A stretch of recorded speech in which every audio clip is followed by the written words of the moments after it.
Jungle.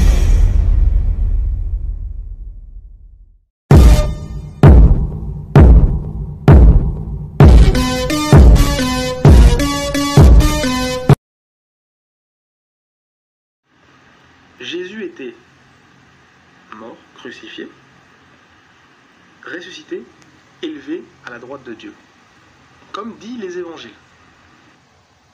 Shalom, soyez tous salués dans le puissant nom de notre Seigneur Jésus. C'est comme je le dis toujours, c'est le nom qui a été donné au-dessus de tout nom. Alors, si vous espérez, si vous croyez qu'il y a un Dieu qui existe, si vous croyez en la vie éternelle, si vous pensez qu'un paradis existe, alors vous devez croire que Jésus est venu mourir sur la croix pour tes péchés. Si tu ne crois pas que Jésus est mort pour tes péchés, alors tu es condamné.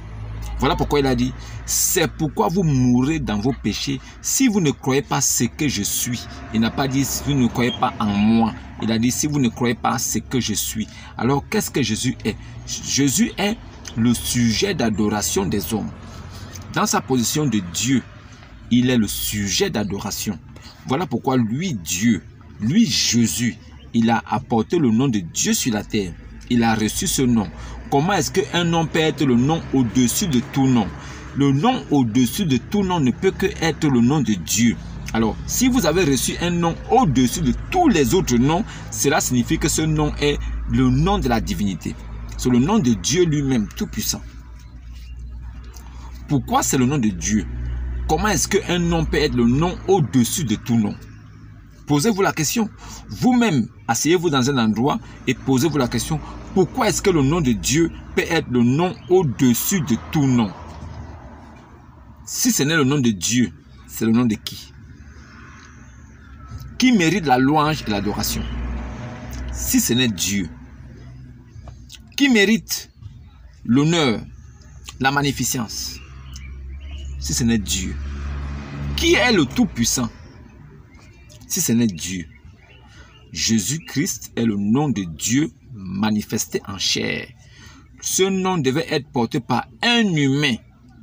Mais cet humain ayant l'esprit de Christ en lui. Alors c'était Dieu qui était venu, puisqu'il avait promis à son peuple, je viendrai moi-même et j'habiterai parmi vous. Au milieu de vous, je viendrai habiter. Et vous saurez donc que je suis là. Vous saurez que moi, l'Éternel, je suis au milieu de vous. Beaucoup de nations s'attacheront à moi en ce jour-là. Et tu sauras alors que l'Éternel m'a envoyé vers toi. L'Éternel a envoyé Jésus. L'Éternel est venu lui-même sous la forme de Jésus. L'Éternel est venu lui-même sous la forme d'un homme parfait. Alors il dit qu'il s'est envoyé lui-même. Ceux qui ont des oreilles pour comprendre, c'est bien. Ceux qui n'ont pas compris aussi, c'est pas grave. Alors Jésus était un homme. Selon certains dires, selon certains apologistes musulmans, Jésus était un grand prophète. Un grand prophète. Mais il n'était pas Dieu. Donc Jésus était le plus grand de tous les prophètes qui sont venus sur la terre. Mais il n'était pas Dieu. Alors si vous reconnaissez que c'est Jésus qui est le plus grand des prophètes qui est venu sur la terre, pourquoi vous mettez Mohammed en avant? Et vous récitez votre shahada en disant La ilaha illallah Muhammad Rasoul Allah. Blablabla, blablabla, bla. Cela ne donne rien. Si vous dites qu'il n'y a de Dieu que Dieu et que ce n'est que Mohammed qui est son prophète, ça ne change rien à l'histoire. Ça ne change rien à ce que Moïse a dit. Ça ne change rien à ce que Esaïe a dit. Ça ne change rien à ce que Abraham a dit. Ça ne change rien à ce que les apôtres ont dit. Ça ne change rien à ce que Jean-Baptiste a dit. Lui-même qui a mis, ça veut dire que qui a préparé le chemin et qui a aplani le chemin de l'Éternel. Il n'a pas aplani le chemin d'un homme. Mais Jean-Baptiste dit qu'il est venu pour aplanir le chemin de l'Éternel lui-même. Alors, si vous reconnaissez ça, que Jean-Baptiste Yahya est venu pour aplanir le chemin de l'Éternel, vous ne direz pas que Jésus n'est pas un homme. Vous ne direz pas ça. Vous direz Jésus est divin, comme a dit Ismaël Aka. Ismaël Aka lui-même, il a reconnu, comme beaucoup d'autres apologistes, comme beaucoup d'autres soi-disant savants, soi-disant docteurs, ils ont reconnu que Jésus était divin. Si Ismaël Aka dit que Jésus était divin, alors qui peut être divin à part Dieu? Donc Jésus est Dieu. Si Jésus est divin, d'après Ismaël Aka, si Jésus est divin, alors il nous a rejoints et nous disons ensemble que oui, Jésus est Dieu. Parce que celui qui est divin, c'est lui qui est Dieu. Alors, Jésus étant mort sur la croix, il a tout accompli. Alors, comment est-ce qu'un homme peut venir plus tard et dire que lui, il est venu de la part de Jésus? Encore. Et nous savons ce que signifie Christ, le Messie.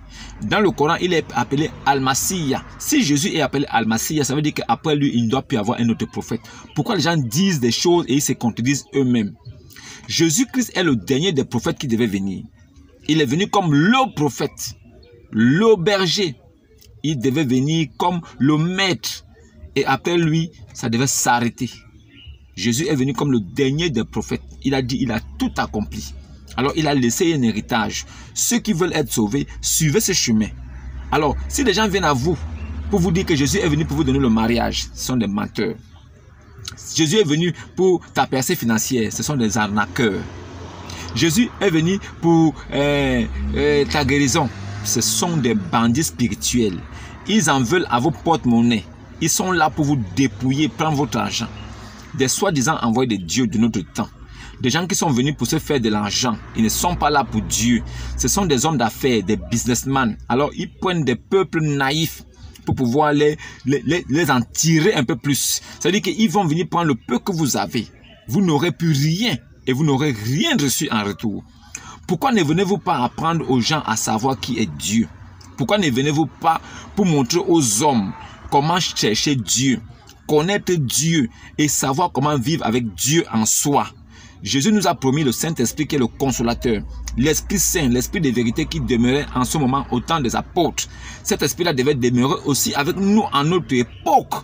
Si nous mettons foi et nous croyons que Jésus est mort sur la croix et que nous prenons notre baptême, alors l'Esprit devait être avec nous. L'Esprit de Dieu, l'Esprit Saint devait vivre avec nous parce que notre corps deviendrait en ce moment le temple du Saint-Esprit.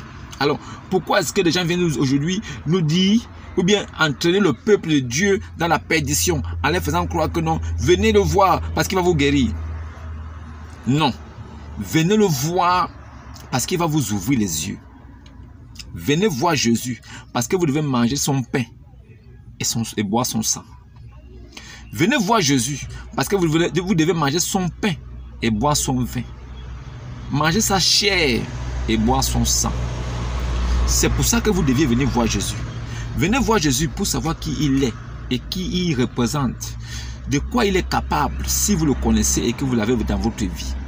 Jésus n'est pas venu pour vous donner des mariages. Jésus n'est pas venu mourir à la croix pour un mariage. Ou bien pour vous guérir. Jésus n'est pas venu pour ça. Il a dit, je suis venu accomplir ce qui avait été dit de moi par des prophètes et les psaumes. Jésus peut venir abolir quelque chose. La loi de Moïse est déjà là avec nous. Nous savons ce que nous devons faire. On n'a pas besoin de Dieu pour te punir si tu as volé. On n'a pas besoin de Dieu pour te punir si tu as commis l'adultère. On n'a pas besoin de Dieu pour te punir si tu as tué. C'est des choses qui régissent les lois et le bon vivre entre les humains que nous sommes. Maintenant, est-ce que cela peut nous sauver? Parce que nous sommes pécheurs dans notre cœur. Nous cachons des choses que les hommes ne connaissent pas. Nous faisons semblant devant des gens. Nous sommes des hypocrites. Devant des gens, nous faisons passer une certaine image. Nous nous faisons passer pour des personnes, bonnes personnes, pour plaire. Hein? Mais c'est de la ruse. La plupart des hommes comme nous sont des menteurs, des tricheurs. Voilà pourquoi Jésus a dit que ne faites pas confiance à un homme.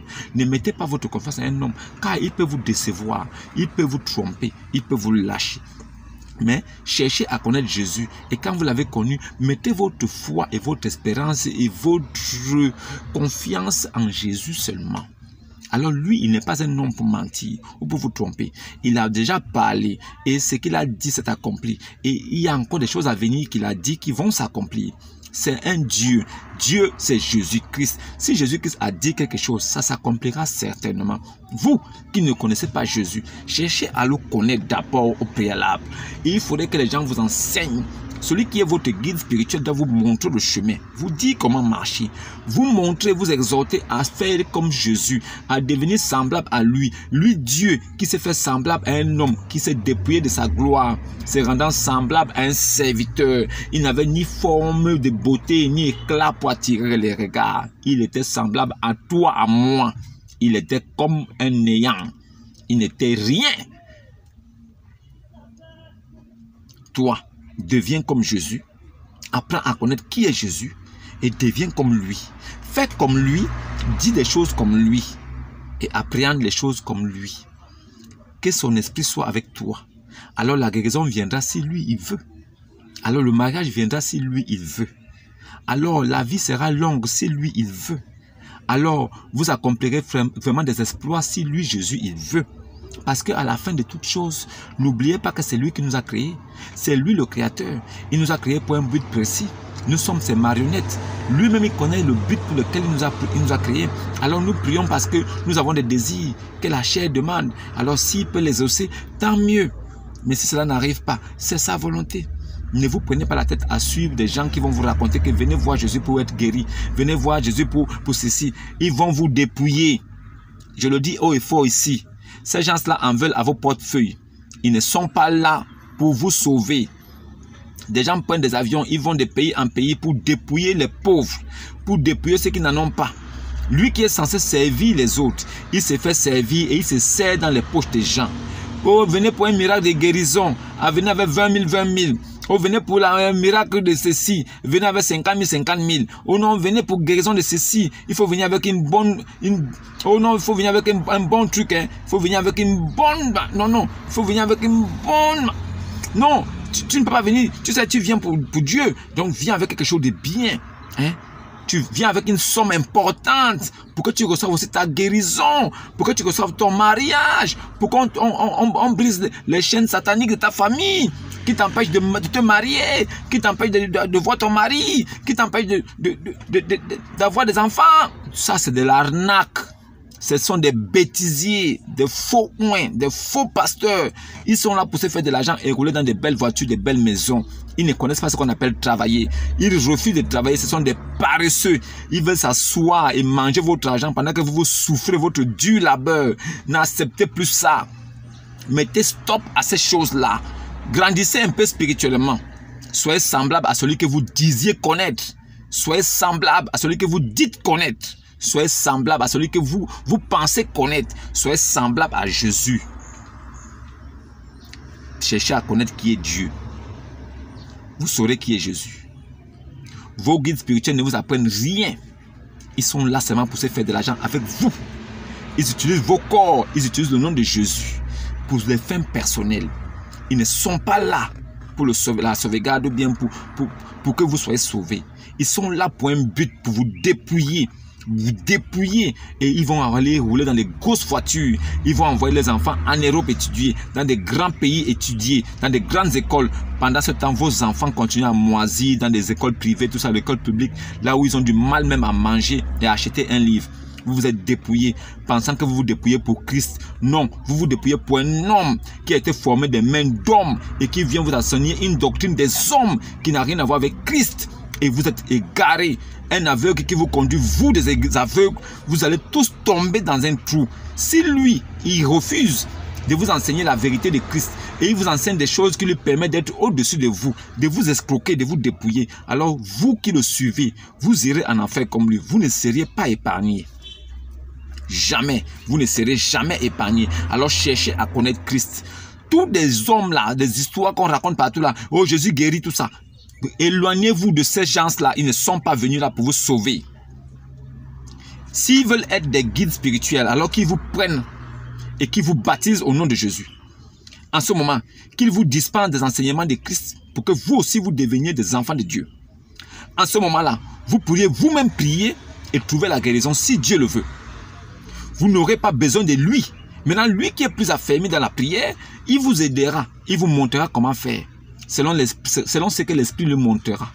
Alors il sera là comme un guide spirituel pour vous faire connaître Jésus, pour vous faire savoir qui est Jésus. Il ne sera pas là pour vous escroquer.